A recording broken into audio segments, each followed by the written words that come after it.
beautiful day. Yeah, yeah, yeah. It's a beautiful day. Yeah, yeah, yeah. Hey, hello, and thank you for joining us. I'm Tammy Tubbs, host of the Tammy Tubbs Show, and I'm excited about this season that we're in. You know, we've gone from winter, spring, and it's almost like the summer is about to launch at us. And if you're not ready to receive what God has been manifesting, what you have been praying, it's time for you to shift your energy, refocus, and do what God has called you to do. My guest on today, oh my God, she's a phenomenal woman of God, one of my great friends, and it is destined for her to be here today because I do believe with everything in me that there's a word in her belly. Will you put your hands together and just join me in welcoming? I'm just going to say it the way I feel it, what you're going to do on today. Prophetess Felicia Fair. God bless you, woman of God, and thank you for joining me on today. Yes, I tell you, we serve a mighty God, don't we? Yes, yes. He's awesome. faithful. Yes, he is. Oh, wow. Yes. When you look back over your life and you just think about the goodness of God, what comes to your mind? Has he been a keeper for you? Yes, he has. He's been more than a keeper. Yeah. Words can't not explain at this particular point the things God has done for me and the things that he's brought me through. And I'm simply grateful. Yeah. I'm grateful. Yeah, and you know, the enemy wants us to keep our mouths closed, Yes. you know, not to let people know what God has done, but it's through our testimonies that Yes. people know that he is real. Yes. Because I don't know if you've noticed this, there's a great falling away of the church right now. Yes, it You know, is. people are not going to church, they're not worshiping, they're not praising, because it's almost like when they feel like they have arrived, it's like, well, I don't need him until trouble comes. My God. And if I don't know if you're like me, I have to worship and praise him. Yes. And I just have to say, Lord, I thank you every minute, every second. There are times when my daughter's like, Mom, you talking to yourself? No, babe, I'm just talking to him. Yes. Lord, I thank you. So what has God been telling you in this season to prepare for, or what has been whispering in your spirit for a time for women specifically? Well, at this particular point, I just hear the Spirit of the Lord saying, stay focused. Yeah. Because it's so easy for us to be distracted. It's so easy for us to just get off course and get outside the will of God. And like you said, there has been a falling away of the church. So many people have gotten complacent. So many people feel like they get to a certain point or a period in their life and that's enough. Yeah. But that's not enough. You have to get to the place where you said you will have to always be ready because you don't know how things will shift. You don't know how things will take place. So at this particular point, we need to stay focused. We need to stay in the will of God. We need to get in that place where we can hear from God and we can understand the voice of God so that we will find ourselves in the right place at the right time, doing his will in the right season. Yeah. So we definitely need to just stay focused in his word. And my thing for women, even for myself, I've been praying to God lately. I said, God, I don't want anything. I just want wisdom. Yes. Because if you give me wisdom, that's going to take care of everything I need. Everything is going to begin to line up because I use wisdom in my marriage, wisdom on how I talk to my children. Now, I use wisdom in my finances. I use wisdom in how I walk. I use wisdom when I'm on my job. Yes. I'm using wisdom, to get me to that next place, And that's all I'm asking God for. So how do I receive this wisdom from God? Is it biblical? Do we ask? How do I receive wisdom? Because somebody that's watching us right now, they may be saying, I don't know what to do. God, I need you. If you don't get me out of this, I don't know how I'm going to make it. So would you just share some insight on how do I receive or even ask God for wisdom? What do I need to do? Well, what I do in my prayer time, I'm on my job from 12 a.m. to 8 in the morning. And that's my time. I talk to God. And I begin to tell God, I find it in his word. Proverbs is full of, instructions on wisdom. Yes. And so that's one of my favorite books when I'm going through, when I'm up against certain situations and battles in my life. Okay, God, I need wisdom. So for one, you can find wisdom in the book of Proverbs, in his word, in your prayer time, asking God for wisdom, seeking him and hearing him for his instructions. So you can find it in his words. Proverbs is full of wisdom.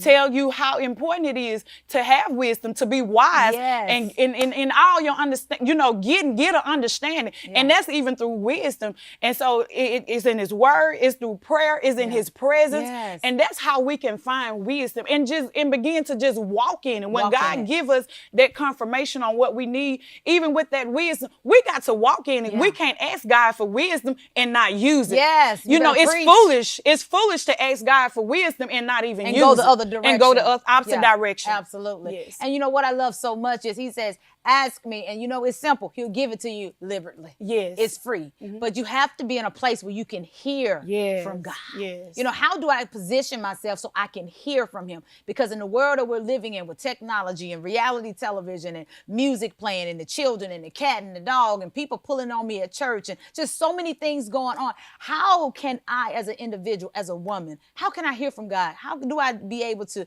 alleviate some of the things in my life so I can hear him correctly and clearly? For one, you have to have balance. And sometimes you have to separate yourself. Yes. Sometimes in my time, when I'm a wife, I'm mother, I'm minister, I'm on my job, I'm doing so many different things, I have to steal away. Yes, ma'am. And in my stealing away, my quiet time with God begins to speak to me, because sometimes we become busybodies. We get too busy. We get too concerned in other people's matters. And sometimes we get into things that God don't even tell us to get into. You better preach. So we have to sometimes, okay, God, in order to hear you, I need to be in a place where it's quiet. I got to steal away. Nature is my steal away. Sometimes when I go into, sometimes I've been to the Lock and Dam, I go to Zupa Park and I go out there and I just sit and God begins to speak to me. God begins to download things in my spirit. So I steal away because it takes that in order to keep your mind stable. You got to purify it. You got to cleanse it. You got to renew it, because he said, renew your mind each and every day. You can't get up and not renew your mind, because what yesterday cares were you carried into a new day, and that's not what God expects for us to do. Worried about yesterday, that's gone. We're in a new position. We're in a new day. So we got to take on the cares of today, because tomorrow is gone. Yesterday is gone. Tomorrow may not come, but live in that present moment. So it's instilling away. You got to get away from everybody. Guys, the Bible said, come from among them. Be ye separate. Sometimes we got to separate ourselves from what we're familiar with in order to even hear the voice of God. You just preached the whole sermonette right there. And I can just take off on this set, because I can just feel the presence of the women, those that are watching us by social media and those that are watching us on television right now. They're just like, I try. No, you make time. You do it. You do it because your life depends on it. If we die, our family dies. And I'm not talking about 6 feet under. I'm talking about mentally. Your mind is distorted. You're angry, you're bitter, you're griping, you're complaining all the time. It's like you're dead on the inside. So it's important that you steal away. That you get away and be quiet. When you pray, just be quiet. Yes, Lord. And just listen, because he will speak. Yes, he will. He don't always say things that you want to hear, but when he speak, you better move. Yes, Lord. Oh, wow. Yes. I'm just so right now, just listening, in a place of listening and positioning. Yes. Now, when he speak, how important is it for us to position ourselves to receive the very thing that we're praying for? I feel like it's very important, because our posture and what we're asking God to do, our position. Yes. Because if God said that I need to be sitting right here and I'm sitting where you are, I'm out of position. Yes. So therefore, if I'm going to receive all that God has for me in that particular moment, in that particular season, in that particular setting, I need to be right here where God positioned me to be. Because sometimes when we're out of order, we can't reap the benefits. We can't reap the blessings of what God had for us. If I'm over here doing what Sister Shalandra is supposed to be doing, I'm out of order. I'm out of position. Yes. But I got to be caught in doing what God has commissioned Felicia to do. Nobody can do the works that God has commissioned me to do. We may do the same works, but nobody can do it exactly how God has ordained for me to do it. Yes. So position is very important, because when we're out of position, God can't reach us. We miss our blessing because we're in a different position. Yes. So if God, in this particular season that I'm in, if God said, I need you to be right here, I had to cut away friends. I had to cut away certain people in my life because they didn't understand. They was upset because God was doing a cutting away. But I'm okay, because I'm one that you love me or you like me. It's okay. It doesn't matter. But when I'm found doing the will of God, that's what pleases me. I don't care about a friend. I don't care about what people think. When I'm found doing what the Father has asked me to do, that's important in my position. Not a friend or what people think about me, because people have so many different things to say. Say what you want to say. But when I'm in position and I hear the voice of God and I'm being obedient, in my position, I can't do nothing but reap the blessings, reap the harvest of what God has for me. When the blessings begin to overtake you. Yes. As you were ministering, I began to, just reflect on a place called there. My God. God will tell you where to go. Yes. It's so remarkable. He said, you know what? It's dried up over here, but I have already prepared Yes. for the ravens to feed you. Somebody that's watching me right now, God has already told you where to go, what to do, and how to do it, but you're resisting. Yes. It's almost like, I don't know how I'm going to figure that out. Stop trying to figure it out and just let God orchestrate your steps. We ask God to show us and we won't move. Then we want another confirmation. Then we want another confirmation. Guys, I already told you to do it the first time. Do it afraid. Faith, you don't always have to have the answers. Yes. Majority of the time, we don't even know if we're about to fall down into but all I understand is if God say it, I'm going to do it. Yes. Those that are watching me right now, I can hear the Holy Spirit saying, a place called there. I've already prepared the way. Yes. It may be a job. It may be a different location. God is saying, I've already prepared the way. It may be writing a book. I've already provided the provision. It may be starting a business. I've already provided the provision. Lord. And three things that I know without a shadow of a doubt. Yes. When God shows up and he tells you something to do and you have positioned yourself in the right place, three things will show up. This is how I know that God is in the midst of anything that I've ever done in my life. And I've done a lot of crazy things by faith. Favor, I don't deserve it. Yes. But because he loves me, and somebody says, I don't know why I'm doing this. That's just the favor of God. Yes, Lord. Favor, increase, and provision. Yes. He will provide. Yes, he will. You don't have to have the resources. He's going to favor you. I'm a witness. Touch somebody's life to bless you. Lord God. Even sometimes your enemies, they Yes. don't even know why they're doing it. It's called the favor of God. So I'm going to say this as much as I can say this right now. Position yourself for the blessing. Yes, Lord. Whatever he's told you to do, get there quick, fast, and in a hurry. It's called a place called there. He told them, I've already commanded the ravens to feed you. Yes.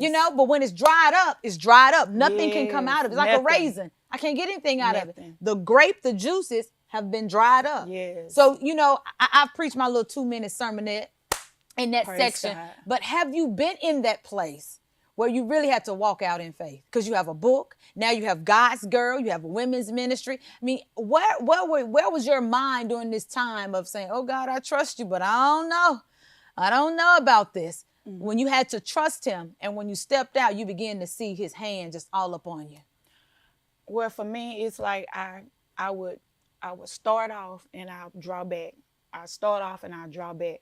But I got to a place and a point in my life where I was tired of drawing back. I was tired of, being stagnated, And so I got to the point, I said, God, well, I don't want to really share my story in this book about my semi-molestation, the things that I actually been through, or how I went through divorce and different things like that. But God said, you have to, because what you share is going to be able to help somebody else. My God. So even when I didn't want to, even when I feel like, okay, I don't want to do this, God, I don't want people to really know, because I'm the type of person, if I didn't have this call on my life, I would never interact as much with people. But because God called me, I got to do what God has commissioned me to do to change. I'm going to stop you right there. You just preached all day, every day. If it wasn't for God, I definitely wouldn't be interacting with people. But God, we got to go to a quick commercial break. And I just want to say this to those that are watching this. God has kept you for a reason. Yes, he has. You went through the bankruptcy, the divorce, the molestation, the rape, all the things that have happened in your life. But God, he kept you for a reason. Just know it's working for your good. There is sunshine on the other end. Yes, all you it got is. to do is just hold on tight to what God has promised you and what he said. He will never leave you nor forsake you. I'm telling you, that's the word. God can, God will, and I'm telling you, it shall come to pass. We'll be back after this quick commercial break. Just hang on in there. I'm telling you, Prophetess Felicia Ferris taking us in. We'll be right back. Stay tuned. Yeah, such a beautiful day. You raise me up so I can stand on mountains. I am strong when I am on your shoulders. You raise me up to more than I can be. You raise me up so I can stand on mountains. You raise me up to walk on stormy seas. I am strong when I am on your shoulders. You raise me up to more than I can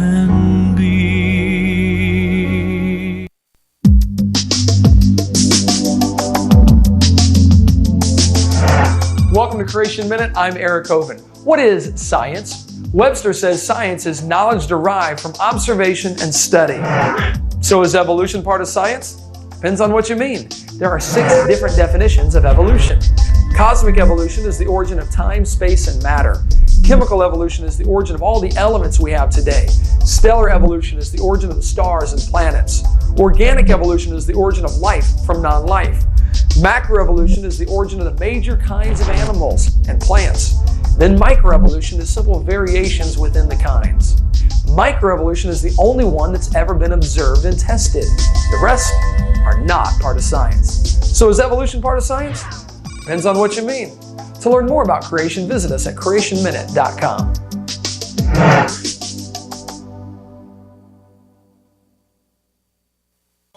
Hey, we're back. Why don't you just declare this with me? It's working for my good. Yes. Say this boldly. I believe God. I don't care what you're going through, what you've been through, what you're looking through, what you feel like. Just tell yourself, I believe God. I believe and God. when you believe God, honey, believe me, the more you say it, the better you feel, because you look back over the things that he's done for you and you begin to say, if it hadn't been for the grace of God, I don't know where I would be. Yes, Lord. My life in itself, I know I should be cuckoo for Cocoa Puffs. I'm just being honest with you. Crazy. He has graced me that I definitely don't look like what I've been through. Yes, and I'm looking at you, my sister, and honey, he has been shown enough good to you. Yes, he has been good to you. Yes, he You know, has. so I want to take this segment to kind of go back, rewind, because you preach to the people, but I want you to talk to them one-on-one of how to deal with those things that you had to deal with and how you overcame them.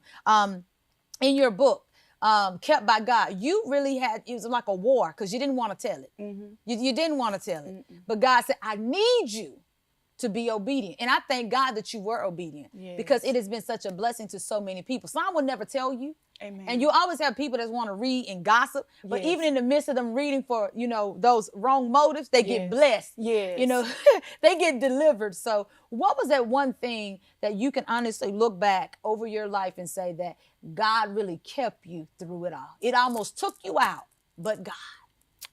I would say when I went through my first relationship and divorce. Jesus. I thought I was in love. I thought I was prepared to actually be a wife, and bringing 2 children into a marriage where we was not in that place to do the things that we were supposed to do. Yeah. And I fell so in love with a man to where I should have fell in love with God before I fell in love with that man. Yeah. And so God had to shake my foundation to let me know that I'm God. I'm a jealous God. Don't put nothing, no man, no situation, no circumstance before you put me.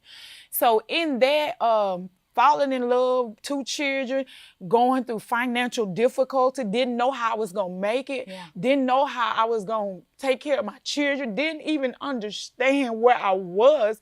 But I heard the voice of God say, get up. Get up. Clean yourself up. Dust yourself off. Because there's still hope. And you know, in the midst of me going through, women used to be like, you don't look like you going through nothing. Just because I'm going through something, that don't mean that I got to let my appearance go down. I got to walk around and mope about it or just give up on life. But in my going through and watching my children, I remember my baby girl, she was probably about 4 years old. And I was sitting one day in their room on the floor and I was crying, going through all that I was going through, in love with a man, didn't understand. But I thank God I went through everything that I went through because it made me a better wife for my husband now. It made me a better mother. It made me a better person. It gave me a stronger and a better relationship with God. And I remember my 4-year-old, I was sitting in their room. I would never let my children see me cry because I didn't want them to think that, you know, a sign of weakness. Just be strong. Everybody don't have to see you go through. And so she came, and she may have not been 4. She may have been 2 or 3. And because at the time of my pregnancy with her, with their father, I wanted to abort her. My God. But I did everything to abort her. My God. And God said no. So because I couldn't get the money, He blocked it. He blocked it. Thank you, Jesus. But she's precious now. And I remember sitting there crying and like, oh, people gonna say this and people gonna say that. You made it seem like you had such a good marriage. You was in a great place. But this man did this, that, and the other. And so my 2-year-old, 3-year-old came inside in my lap. And she began to wipe. I couldn't help it. She began to wipe the tears from my eyes. And I know it was God. And she said, Mama, you okay? And she began to wipe my tears. And she said, Mama, it's going to be all right.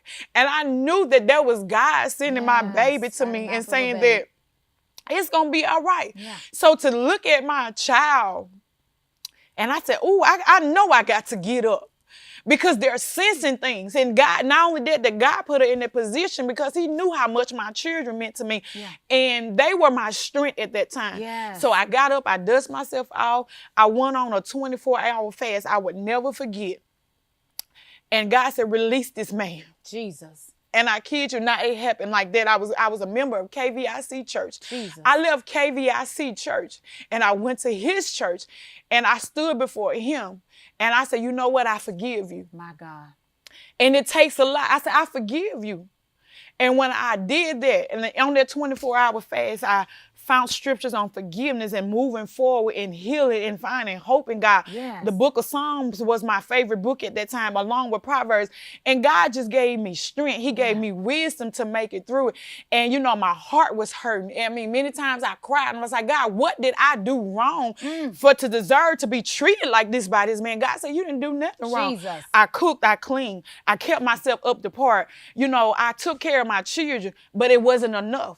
And so God had to help me understand.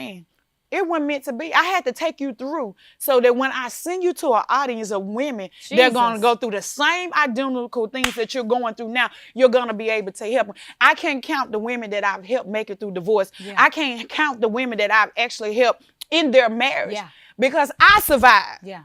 I went through, but God brought me out. Yeah. So it made me stronger. It made me a better person. And I just thank God Yes, that I God. don't look, I mean, sometimes when my heart would hurt so bad, the altercation with different women. Yeah. And I was like, okay, God, when you deliver me out of this mess, Jesus. there's no going back. So now I'm in a place where God has given me a husband that's cut off the cloth for me. Amen. That respects what I do in ministry.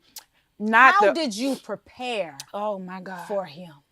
Because you just testified about having to release this man. Some of y'all that are watching me right now, you need to do exactly what she just said. Just let it go. Just release it. Yes. Because sometimes we're trying to hold on to the very thing that God is saying, let it go. And I didn't create that for you. Yes. There's better. There's a queen on the inside of you. And one thing I know is that if you're not being treated like a queen, you're not with the king. Yes, Lord. That's all I can say right felt there, that. period. Yes. It's that simple. Because when a queen walks into a room, a king recognizes her. Yes. And because he recognizes her, there's a certain posture that he has because his eyes have been anointed. Yes. So I just want to ask, how did you prepare for your king, Esther? How did you prepare? What I did was, it's funny. Because you had to let this one go Let in it go. order to enter in to a new relationship. Because if you didn't, and some of us do this, because I've divorced after, thank you, Jesus, 5 years, hallelujah, happily divorced. But you have to let God clean you up, gut you out. Yes. I mean, purge you so that you can prepare for another relationship. Because if you don't, you bring all that residue, Yes, all Lord. those angry, bitter feelings, all those emotions, and you'll think the new person that God has sent that's perfect for you, Yes. you'll think it's like the old person. Yes. So again, I ask, how did you prepare for your king? I stayed single for 3 years. I went celibate. I didn't have sex. I tried to talk to guys, date guys, and different things, but it wouldn't work because none of them was what I felt like God had for me. Yeah. So I stayed single 3 years. And I fought 3 years, my first husband, for the divorce. I asked God, I didn't want to go into another relationship. And if I got into another relationship, I wasn't going to shack. I wasn't going to have sex. We couldn't live together. Yeah. And I stayed by myself. I went on a love journey. I tell women all the time, How can you give love away you don't love yourself? if you don't love yourself? You won't have enough love to give away if you don't love yourself Yes, enough. ma'am. So I went on a journey of loving myself. I went on a spiritual journey with God, getting to know who I was, Yes. building a better relationship with my children because that's all I had at the time. And it was just staying to myself and just hearing the voice of God, praying and fasting and staying in his presence. I joined KVIC church at that time. Pastor RJ, and I knew it was God, was teaching on real love, romance, and relationships. Jesus. So God, I knew what God was doing when I walked into KVIC that particular season. Yeah. That whole series that he taught, it helped me. So in staying single 3 years, when looking for a man, when looking for a husband, because everything that I seen, it was not what I Well, you wanted. weren't supposed to be looking anyway. I It wasn't. says he that finds. And a lot of Yes. times women get it twisted. You know, they trying to find the right fit. If it's not yours, it's not going to not work. yours. It's that simple because the ribs don't mix. Yes. You know, he knows his rib and he recognizes you up here talking about you trying to find. You can't find nobody. You're right. You're right. You know, so after you settled that, Yes. how did he find you? At the laundromat. Jesus. You know, the song said, I found love. I'm lonely. I found love at the laundromat. I found love at the laundromat. And it was like 3 days. I saw my husband 3 days before we was formally introduced.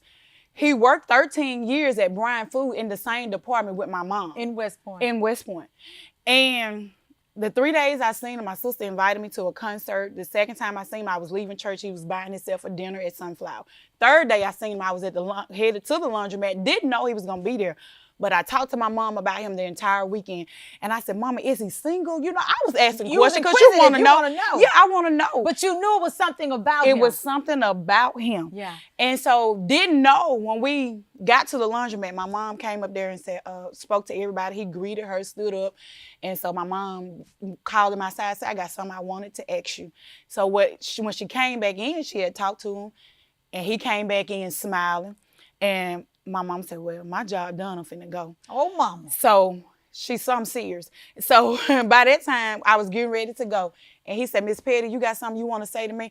I said, He said, you sure? I said, yeah.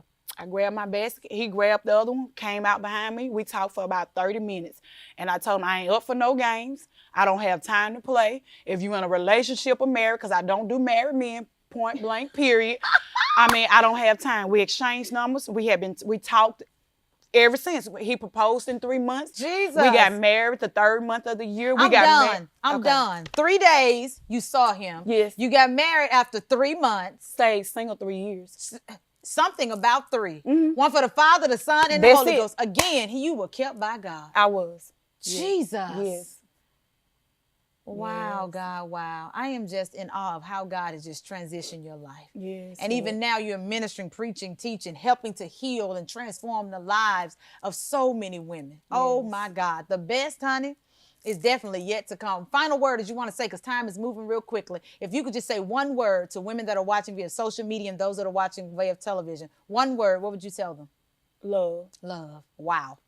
Love. Love. Wow. Well, we'll end this segment on that simple, statement. Love. Love unconditionally. Yes. Love your enemies. But Love more yourself. importantly, love yourself. You all know how to do it. Put your right hand out. Put your left hand out. Cross it over and say this with me. I love me some me. And honey, when you love yourself like you supposed to really love yourself, there's certain things that you won't compromise to keep. Let it go. God has already worked it out. And again, I say, love unconditionally. Right hand, left hand, cross it over in case you missed it the first time. Squeeze yourself real tight. Put a real smile on your face and say, I love me some me. Yes, God bless you. I love you. And guess what? We'll most definitely see them next time. The best is yet to come. Yes, it is. Godspeed, blessings to you. Thank you again for being my guest. I know that women's lives have been changed. Love you, love you. God bless you. And I'll see you next time on The Tammy Tubbs Show. Until then, be blessed.